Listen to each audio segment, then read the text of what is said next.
sehingga Maulana Ishak difitnah dan kemudian diusir.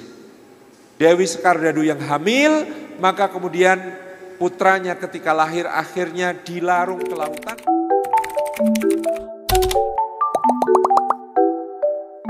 Maulana Ishak di Belambangan tiba ketika Belambangan dilanda wabah penyakit. Begitu menurut Babat Tanah Jawa. Esok sakit, sore mati, sore sakit, pagi mati, pageblok. Maka Maulana Ishak dengan doa-doanya, dengan keterampilannya dalam ilmu pengobatan, Tibbun Nabawi, berhasil mengatasi wabah dan bahkan menyembuhkan putri kerajaan yang dalam babat disebut Dewi Sekardadu dari sakitnya sehingga diganjar hadiah oleh sang raja, dinikahkan dengan putri Dewi Sekardadu ini menjadi menantu kerajaan. Dakwahnya berlanjut tetapi ada iri dengki muncul di situ sehingga Maulana Ishak difitnah dan kemudian diusir. Dewi Sekardadu yang hamil, maka kemudian putranya ketika lahir akhirnya dilarung ke lautan karena dikhawatirkan menjadi penyebab bencana. Yang dilarung ke lautan ini sebenarnya bernama Raden Paku. Ketika dilarung di lautan ditemukan oleh saudagar Abu Hurairah, nakoda kapal milik Nyai Ageng Pinatih dari Gresik, maka diberi nama Joko Samudra. Joko Samudra oleh Nyai Ageng Pinatih dikirim belajar ke Ampel. Disitulah bertemu dengan Raden Hasan alias Raden Fatah, putra Raja Majapahit yang dititipkan ke Palembang tapi pulang ke Jawa lalu mondok di Ampel Denta. Di situ bertemu dengan Qasim, Maulana Qasim, anak Sunan Ampel sendiri. Bertemu dengan Maulana Makdum Ibrahim, anak Sunan Ampel sendiri. Belajar bersama. Tanpa diketahui sebenarnya itu nenggone Ome Dewi di tempat Pak Leknya sendiri. Maka Joko Samudra bersama Makdum Ibrahim dan Qasim kemudian dikirim untuk berhaji ke Mekah. Ketika berhaji ke Mekah transitnya di Pasai, di Aceh. Di Pasai ketemu Maulana Ishak. Sekali pandang Maulana Ishak melihat Joko Samudra, beliau mengatakan ainul yakin anta ibni. Dengan mata yang sangat yakin kamu itu anakku. Dirunut-runut ketemu, betul. Maka sejak hari itu namanya menjadi Maulana Ainul Yakin. Belajar di Pasai selama beberapa bulan nunggu angin untuk berlayar ke Mekah. Maulana Ishak mengatakan kepada anak dan para keponakannya ini, kalian boleh berhaji ke Mekah, tapi menurutku sekarang yang lebih penting pulang ke Jawa, bantu paman kalian, bantu ayah kalian berdakwah. Pulang ke Jawa. Makdum Ibrahim menjadi Sunan Bonang berdakwah di Tuban. Qasim menjadi Sunan Derajat berdakwah di Lamongan. Maka Ainul Yakin dititipi tanah sampai ayahnya. Cari tanah yang seperti ini. Ketemunya di Gresik, di perbukitan Giri.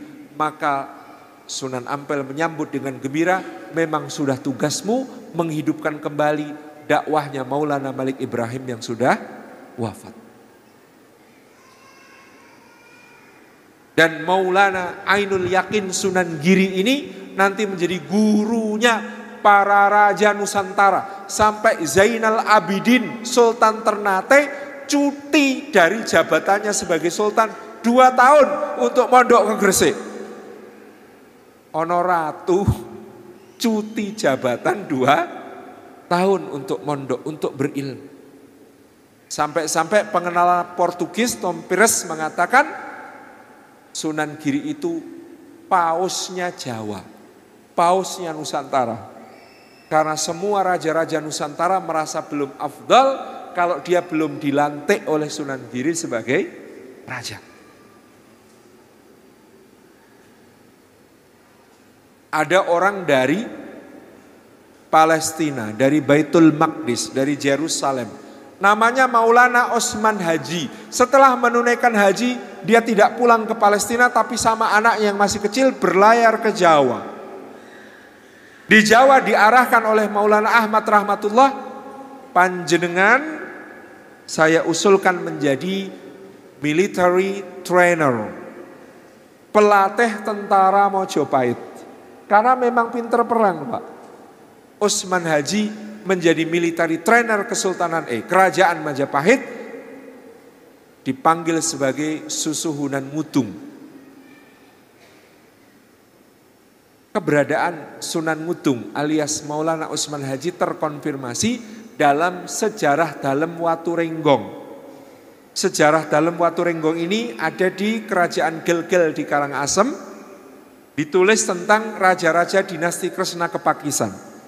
Diceritakan salah satu raja dinasti Kresna Kepakisan sebo ke Majapahit, menghadap ke Majapahit.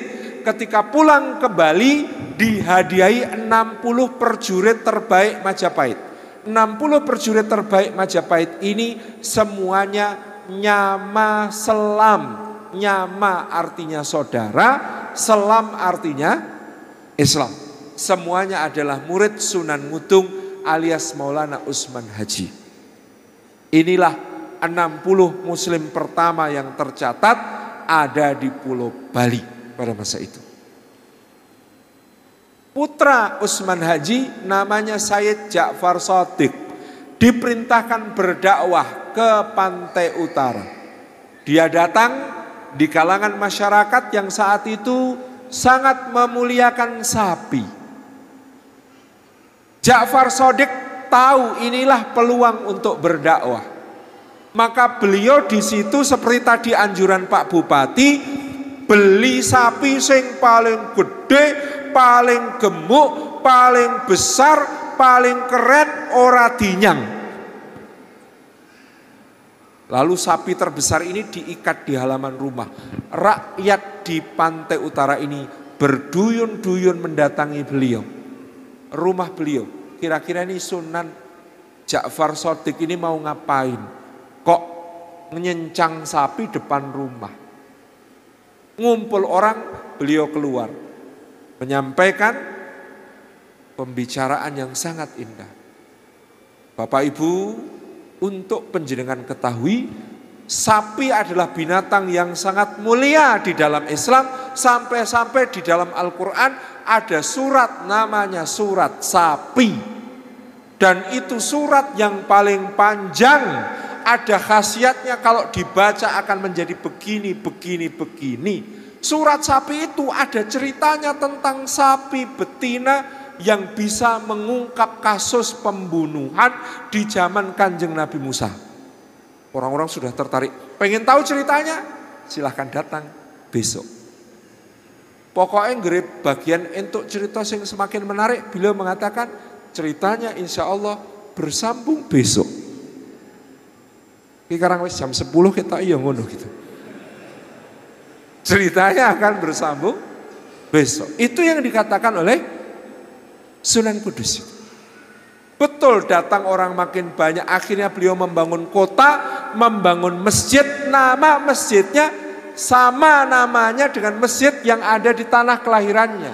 Di Baitul Maqdis atau Al-Quds di Palestina namanya Masjid Al-Aqsa. Diparingi menara yang sangat khas. Maka kemudian kotanya juga diberi nama kota kelahirannya, kota Al-Quds. Mek wong Jawa nek kon ngomong Al-Quds kecekluk, Pak. Maka menjadi Kudus.